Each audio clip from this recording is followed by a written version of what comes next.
예, 성도 여러분, 밤사이 주무셨습니까? 복된 새날이 밝았습니다. 함께 찬양 드리며 신년 특별 새벽기도 셋째 날 시작하겠습니다. 281장 예전 찬송 없습니다. 새 찬송인데 281장 요나처럼 순종 않고 우리가 주님 앞에 순종하기 위해서 드리는 찬송입니다. 281장입니다.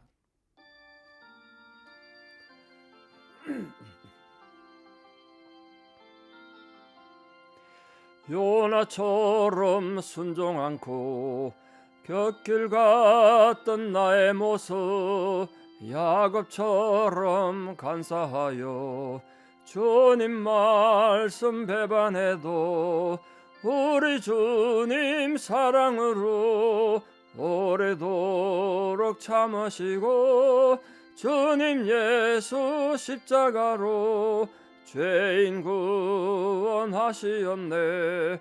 삼손처럼 실패하고 눈물로서 보낸 세월 주님 제자 시몬처럼 우리 주를 배반해도 주님 예수 사랑으로 따스하게 품으시고 주님 예수 은총으로 못난 것을 부르셨네. 바울처럼 주님 위해 모든 것을 버리고서 거저 주신 은총으로 주님에서 살았으니 남은 생에 주의 영광 말씀으로 승리하여 성령님의 인도 따라 온몸으로 섬기리라. 아멘. 예, 죽음에서 살았으니까 온몸으로 주를 섬기며 한 해 살기 바랍니다. 참 찬송이 좋네요. 사도신경으로 신앙 고백드립니다. 나는 전능하신 아버지 하나님 천지의 창조주를 믿습니다. 나는 그의 유일하신 아들 우리 주 예수 그리스도를 믿습니다. 그는 성령으로 잉태되어 동정녀 마리아에게서 나시고 본디오 빌라도에게 고난을 받아 십자가에 못 박혀 죽으시고 장사된 지 사흘 만에 죽은 자 가운데서 다시 살아나셨으며 하늘에 오르시어 전능하신 아버지 하나님 우편에 앉아 계시다가 거기로부터 살아있는 자와 죽은 자를 심판하러 오십니다. 나는 성령을 믿으며 거룩한 공교회와 성도의 교제와 죄를 용서받는 것과 몸의 부활과 영생을 믿습니다. 아멘. 2025년 1월 8일 수요일 새벽입니다. 하나님 주신 말씀 누가복음 9장 44절에서 48절입니다. 누가복음 9장 44절에서 48절 봉독에 올립니다. 그들이 다 그 행하시는 모든 일을 놀랍게 여길세 예수께서 제자들에게 이르시되 이 말을 너희 귀에 담아두라. 인자가 장차 사람들의 손에 넘겨지리라 하시되 그들이 이 말씀을 알지 못하니 이는 그들로 깨닫지 못하게 숨긴 바 되었음이라. 또 그들은 이 말씀을 묻기도 두려워하더라. 제자 중에서 누가 크냐 하는 변론이 일어나니 예수께서 그 마음에 변론하는 것을 아시고 어린아이 하나를 데려다가 자기 곁에 세우시고 그들에게 이르시되 누구든지 내 이름으로 이런 어린아이를 영접하면 곧 나를 영접하며 또 누구든지 나를 영접하면 곧 나를 보내신 이를 영접함이라. 너희 모든 사람 중에 가장 작은 그가 큰 자니라. 아멘. 예, 유명한 흑인 교육가였던 부커 워싱턴 박사님이 엘라바마주에 있는 터스키기 대학교고요. 흑인 대학으로 유명한 대학인데요. 총장으로 취임하셨습니다. 그 지역에 산책을 나갔다가 부자들이 살고 있는 어떤 동네를 지나게 됐습니다. 그때 어떤 부자인 백인 부인이 그분이 워싱턴 박사인 줄 모르고 지나가는 그냥 흑인인 줄 알고 멈춰 세워서 내가 돈 몇 달러 줄 테니까 자기 집 장작을 좀 패달라고 요청했습니다. 총장님 뭐 그때 특별한 일도 없었고 시간이 여유가 있어서 웃으면서 소매 걷어붙이고 장작을 패서 그 집 벽난로 옆에 차곡차곡 쌓아주었습니다. 일이 다 끝나고 돈 받아서 돌아가는데 그 집 흑인 하녀가 도로다가 그 총장님을 알아본 거예요. 깜짝 놀라가지고 자기 부인한테 저분이 그 유명한 부크 워싱턴 박사님인데 주인님이 너무 지금 실수한 것 같다고 알려졌습니다. 그 부인이 아무리 백인 부인이지만 그 지역의 유명한 대학교 총장님을 갖다가 노예 부리듯이 했으니까 얼마나 부끄럽겠어요. 그래서 그 다음날 총장실 찾아가서 백인 부인이 백배 사죄했다는 거 아닙니까? 그때 부커 워싱턴 총장 웃으면서 이렇게 말씀하셨대요. 부인 괜찮습니다. 저는 가끔 육체 노동을 좋아합니다. 그뿐입니까? 이웃을 위해 돕는 건 언제나 하나님 보시기에 참 기쁜 일이죠. 그렇게 위로했다는 거죠. 정말 겸손한 사람을 찾기라 쉽지 않은 시대 아닙니까? 저는 이 부커 워싱턴 박사님 사건을 보면서 참 겸손한 사람이구나, 참 하나님 사람이구나, 이 생각을 참 많이 합니다. 하나님은 자신을 낮추고 겸손한 사람을 언제나 세워주십니다. 마태복음에서 예수님이 그렇게 말씀하셨는데요. 늘 제자들이 너무 교만하고 오늘 비슷한 본문에 사고를 자꾸 치니까 누구든지 자기를 높이는 자는 낮아질 것이고 자기를 낮추는 자가 높아진다. 그렇게 마태복음 23장에서 말씀하셨습니다. 신년 특별 새벽기도의 셋째 날 주제는 겸손입니다. 겸손. 말은 쉬운데 정말 힘들고 어렵다는 걸 우리 살아가면서 누구나 느낄 거라 생각합니다. 저도 더더욱 느낍니다. 겸손을 다짐하고 일어서면요, 교만이 먼저 찾아와 있어요. 우리 마음에. 제자들의 모든 문제도 바로 이 교만에서 시작된 게 아닌가 이렇게 생각합니다. 자, 예수님께서 어제 보신 말씀처럼 제자들이 고치지 못했던 귀신 들린 아이를 고치고 나서 제자들에게 중요한 말씀하셨습니다. 참고로 말씀드리면 43절과 44절에 성경 장절이 지금 잘못 잘려져 있죠. 그래서 이 성경 장절이 원래 없었는데 나누다가 잘못 나눠가지고 좀 이상하게 됐습니다. 참고로 하시면 좋겠습니다. 그 예수님께서 뭐라고 말씀하셨느냐면, 지금 보십시오. 오빙의 기적에다가 병자도 고치고 귀신 들은 애도 고치고 야이로의 딸 죽은 애도 살리고 대단한 권력을 행했지 않습니까? 엄청난 역사를 이뤘습니다. 자, 이 정도면 이제 뭐 나를 따르라 한 번만 하면 모든 민족이 따르고 예수님이 왕보다도 지금 헤롯 왕보다 인기 없는 헤롯 왕보다 더 높은 자가 될 것이고 로마에 대항해서 충분히 나라를 독립시킬 수 있는 대단한 권력을 가지고 권위를 가진 존재처럼 생각하고 있었단 말이에요. 제자들이. 그런 제자들에게 예수님께서 그냥 수류탄 하나 터뜨린 겁니다. 그게 뭐냐? 장차 사람들의 손에 넘겨져서 내가 죽임을 당할 것이다. 고난 당할 것이다. 이렇게 말씀하셨단 말이에요. 그 메시아로서 예수님께서 어떤 고난을 당할 것인가, 또 어떻게 죽임을 당할 것인가, 그걸 말씀해 주신 거예요. 마음의 준비를 하라고. 말씀처럼 예수님은 남도 아닌 바로 제자였던 가룟 유다에게 은 30냥의 노예 한 명의 값입니다. 그게 노예 한 명의 몸값. 그게 팔려서 대제사장과 백성들 장로들이 넘겨줬고 또 총독 빌라도에게 넘겨져 재판을 받지 않습니까? 예수님 재판 통해서 옛날에는 원수처럼 지냈던 헤롯과 빌라도가 예수 죽이는 일에는 서로 친구가 되더래요. 성도들이 그래요. 원수처럼 지내다가 교회를 문제 일으키고 그런 일에는 친구가 되더라고. 그 인간이 악하고 교만해서 그래요. 자, 이런 사건을 통해서 예수님께서는 하나님과 인간 사이에 있는 그 담을 허무시고 죄의 담을 허무시고 중보자로서 메시아로서 사역을 감당하기 위한 필연적인 과정을 말씀하셨어요. 그러면서 예수님은 뭐라고 말씀하셨냐? 내가 하는 이 말을 너희 귀에 담아두라. 귀에 담는다는 게 뭡니까? 주의 깊게 들으라는 거잖아요. 주의 깊게. 주의 깊게 들으라 그랬지만 제자들이 그걸 들을 수 있었습니까?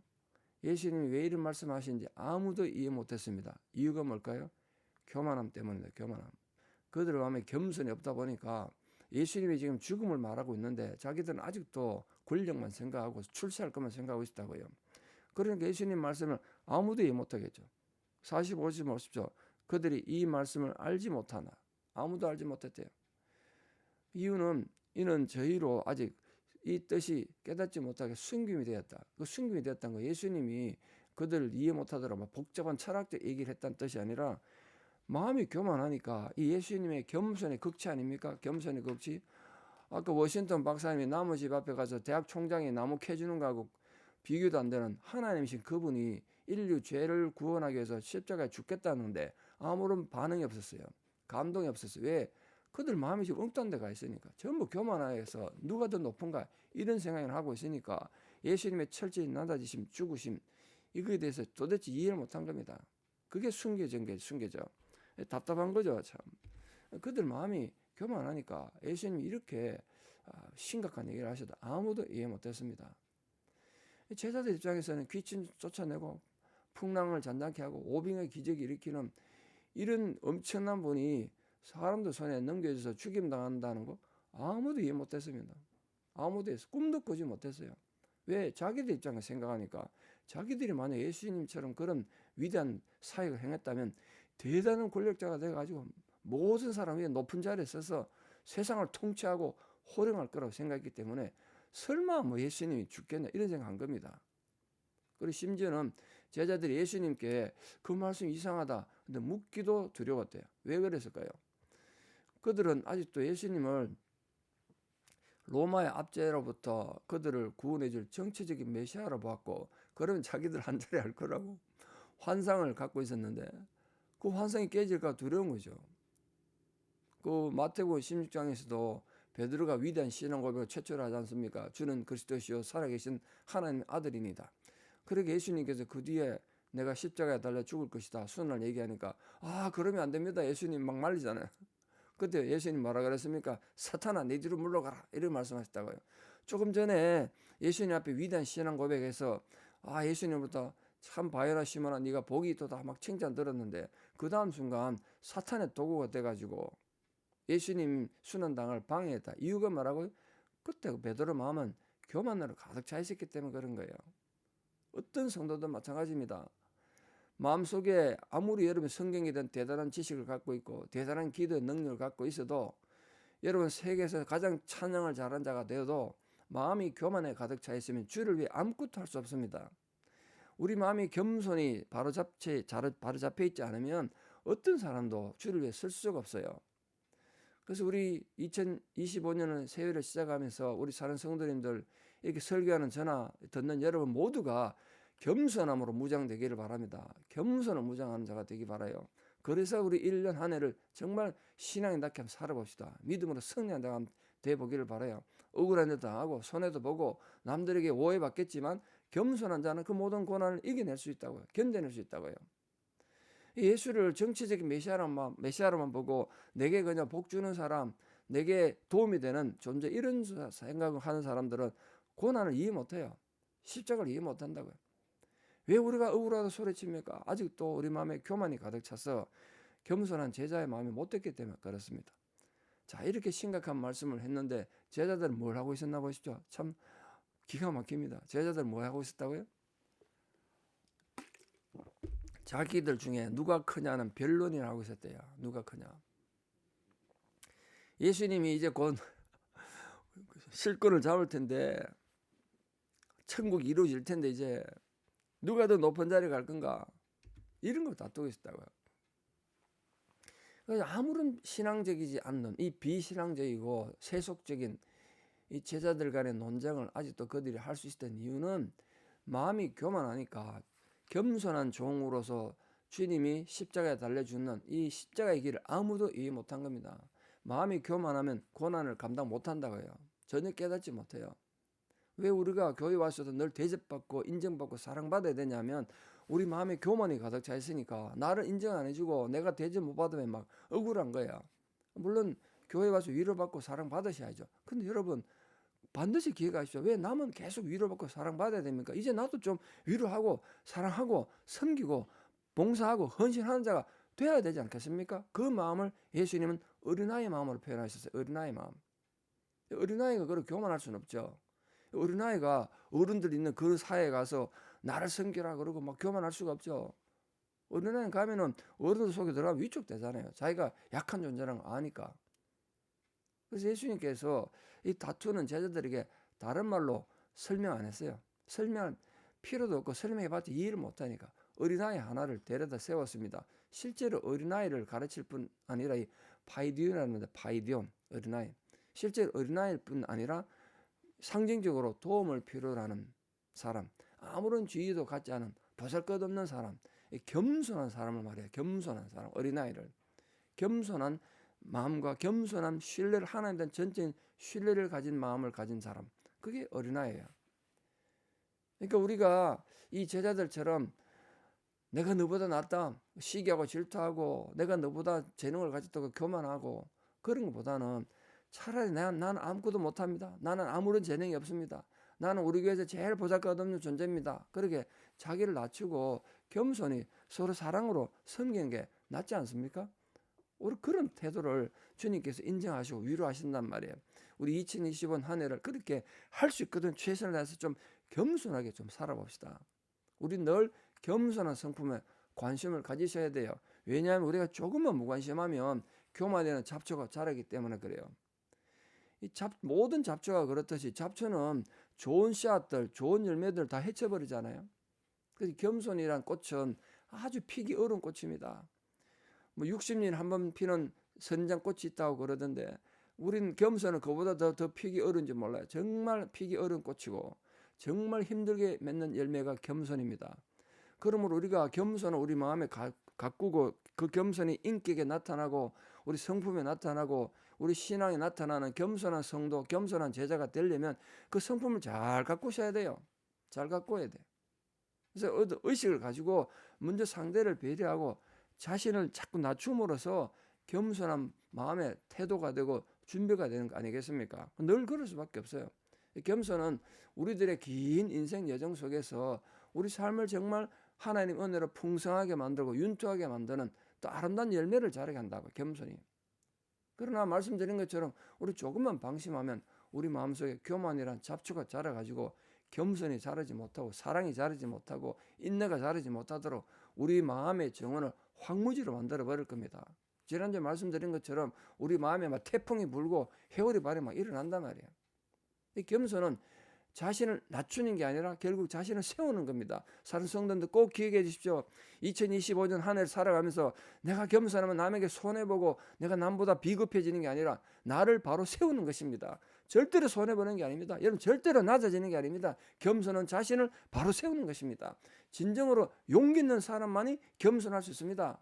그러니까 여러분, 겸손하게 행동하되 비굴하지 마십시오. 비급하지 말아요.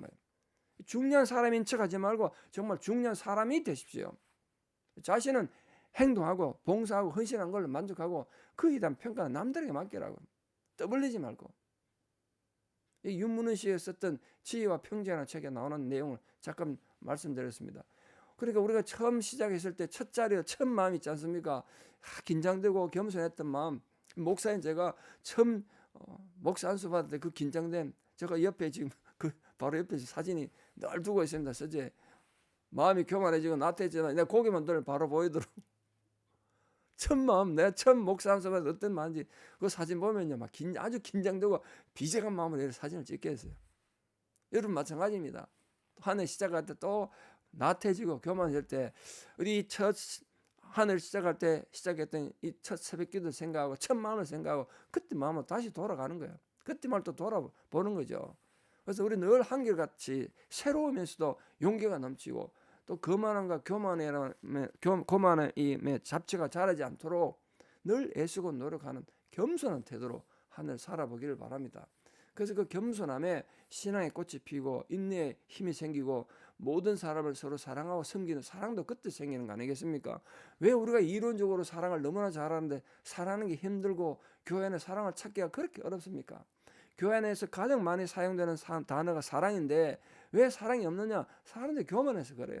집에 앉아서 지금도 교만함에 자기 분노에 막 미움에 자기 억울함에 왜 쌓인지 아십니까? 마음이 교만해서 그래요. 여러분 부디 그 마음의 잡초가 다 제거되기를 바랍니다. 교만의 잡초가 다 제거되기를 바라요. 그래서 겸손한 주님의 아름다운 씨앗이 알곡이 잘 씨앗이 뿌려져서 예수님 씨 뿌린 비유처럼 옥토에 떨어진 그런 씨앗들이 되어서 이 한 해 60배, 100배, 1000배, 만배의 아름다운 열매를 맺는 거룩한 성도들 다 되시기를 우리 주 예수 그리스도의 이름으로 축원합니다. 기도드리겠습니다.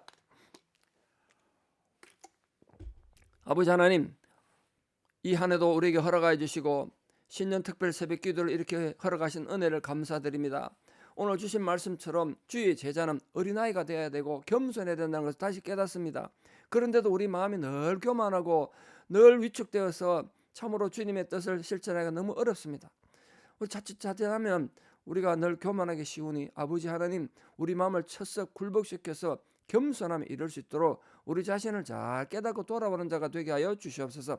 겸손한 마음에 평화가 있고, 겸손한 마음에 기쁨이 있고, 겸손한 마음에 사랑이 있고, 헌신이 있고, 믿음이 생기는 줄 믿습니다. 우리 사람 모든 성도님들 2025년 한 해를 살아가는 동안 그 마음에 옥토에 겸손의 씨앗이 잘 뿌려져서 이 한 해를 끝냈을 때 착하고 충성된 종이라 인정받는 참으로 아름다운 신앙의 열매를 맺어가는 겸손한 성도들로 승리하게 하여 주시옵소서. 이제는 우리 주 예수 그리스도의 은혜와 하나님 아버지의 만극하신 사랑과 성령님의 위로 교통 역사하심이 오늘도 하나님께서 주신 이 겸손의 의미와 의도를 잘 알아서 겸손한 성도로 한 해를 살아가기를 결단하는 우리 사랑하는 성도님들의 아름다운 신앙의 고백 위에, 또 우리 사랑하는 모든 자녀들 위에, 우리가 나가서 마주치는 모든 인간관계 위에, 또 지금도 병상에서 또 자녀들의 아픔을 놓고 기도하는 성도님들의 그 안타까운 상황 위에 이제부터 영원토록 함께 하시옵기를 간절히 축원합니다. 아멘. 예, 여러분 내일 또 오늘 또 겸손하다가 내일 또 뵙겠습니다. 감사합니다.